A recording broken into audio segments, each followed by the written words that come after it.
Hi, my friend. Have you been wondering to yourself, am I burned out? If so, you are probably in one of the last three stages of the five stages of burnout. And I should know. Hi, my name's Michelle, and just a few short years ago, I suffered severe major crash and burn level burnout. So today I want to share with you what I've learned about burnout, give you some red flags to look for, and hopefully help you avoid it altogether. Or if you've already found yourself in a burnout mentality, get you on the road to recovery. So let's talk about burnout. Why is it so prevalent today? Did you know that almost 80% of people say they are stressed out at work, and over 50% of people say they are burned out? That is a lot of people. I mean, it's so bad that the WHO has made it an official mental health diagnosis. Burnout affects your physical, your mental, and your emotional health. So it's really important to look for the red flags that lead to it and fix them before they get too bad. So, what are the five stages of burnout, and what are red flags you can look for at each? Well, the very first stage of burnout is the honeymoon phase. During the honeymoon phase, you are excited. This is when you started a brand new job or a new position and you are ready to prove yourself. You're ready to use all of your skills, working on new projects, working with new colleagues, and just learning new things. It's all very exciting. And so you jump in, take on extra responsibilities maybe, or you work extra hard at projects. Maybe you work extra hours so that you can prove that you are meant to be there. That is where it all starts. Now, I think that there are two main ingredients in this honeymoon phase that lead and lay the road for burnout. And those two things are, number one, a job that is challenging, and number two, a person, you, who loves a challenge. When those two things combine, it can be the perfect storm that leads to burnout. At first, it all seems very normal. You're working really hard. You tell yourself it's normal. I'm learning new things. It's going to take a little while for me to get used to everything. Soon, after all of this is over, after it's no longer brand new, then it'll settle down a bit. So I'm only doing this for now. I'm only working extra hours for now. I won't have to do it forever. And then eventually, you progress to stage two, the onset of stress.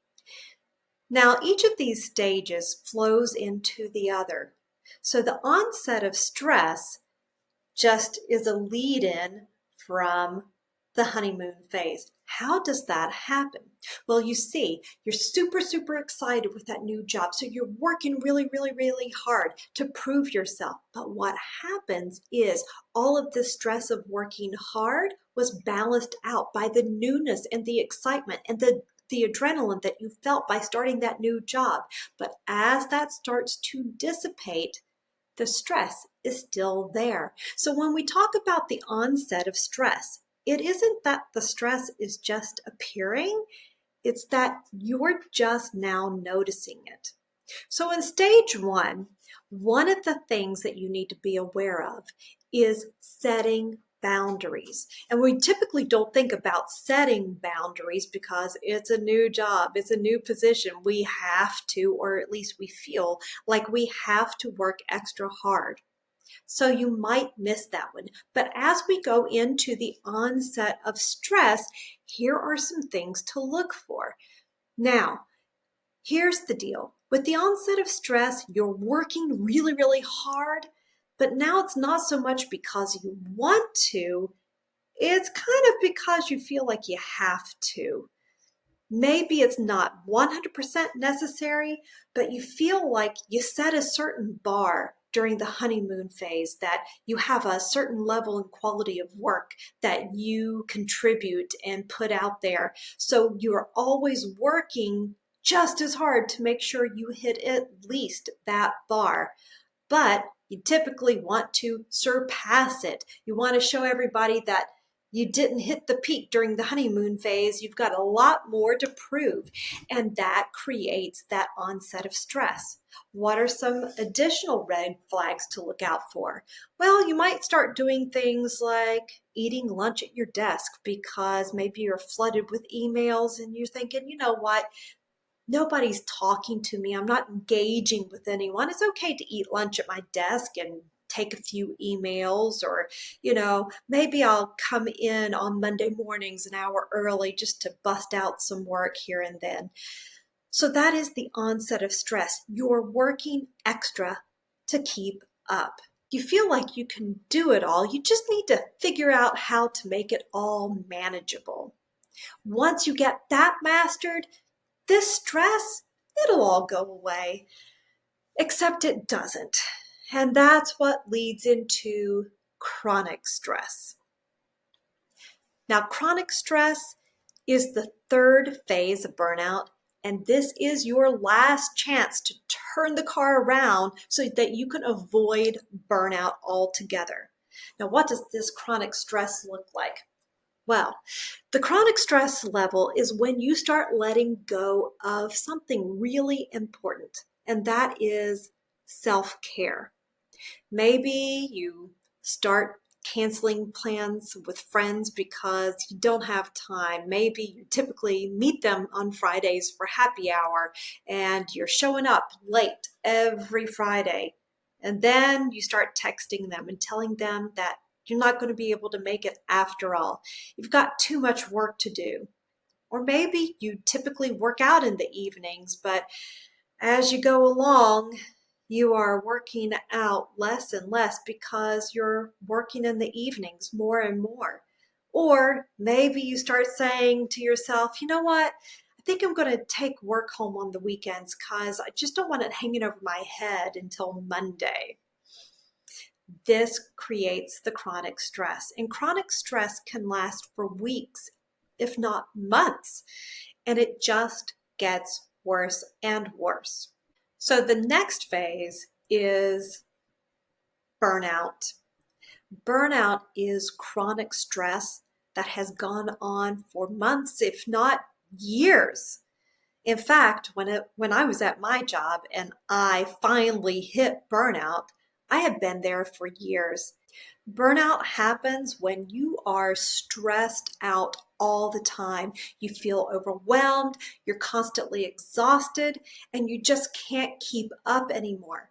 Decision fatigue enters in, and it makes it near impossible for you to solve problems and have good, efficient answers. Whereas before, you did it effortlessly.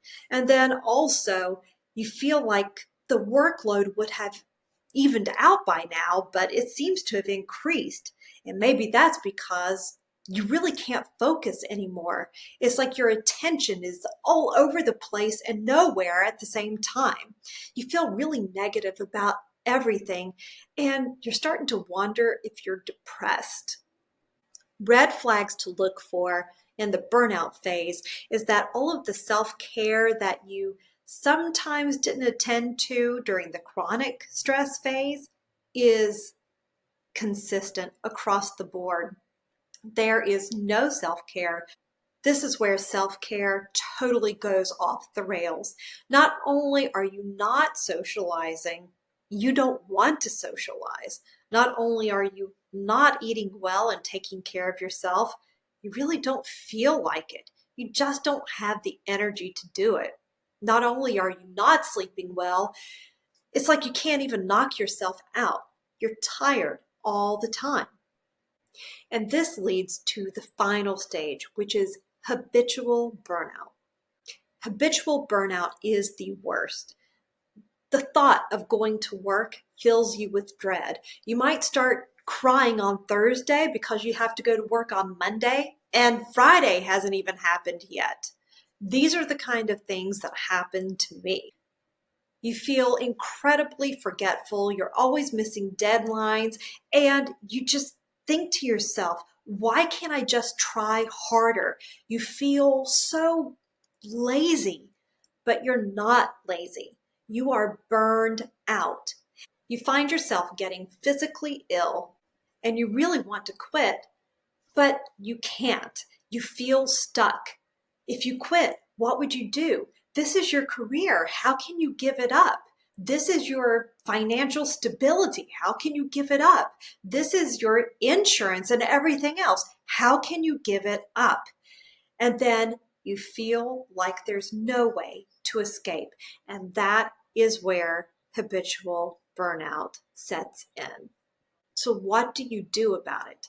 Well, I can tell you that burnout at this level takes a long, long time to heal from. I left my job. Number one, you need to find support in the way of family and friends if you have a strong support system. I know that I found wonderful support with a licensed mental health professional, and that really helped me have a sounding board, someone to talk to help me navigate the burnout that I was dealing with. How long can burnout and habitual burnout last? Well, it depends on a lot of things. It depends on how tolerant you are of stress. But remember, by this time, if you're in habitual burnout, you've been under the weight of burnout for a long time already. So that tolerance has probably been burned away as well. It depends on your support system, your friends, and your family. It depends on what type of stress that you're under. It depends on your security with finances and more. I can tell you that I swirled around the drain of habitual burnout for much longer than I should have. I should have taken steps probably 2 years before I did. But I survived and now I am thriving. So if this video was of any help to you, please hit the like button and hit subscribe so you can find out more about surviving burnout, thriving, living a life that you love, whether it's finding a career that you love or starting a business that you love. And until then, friends, I'm sending you peace, love, and harmony.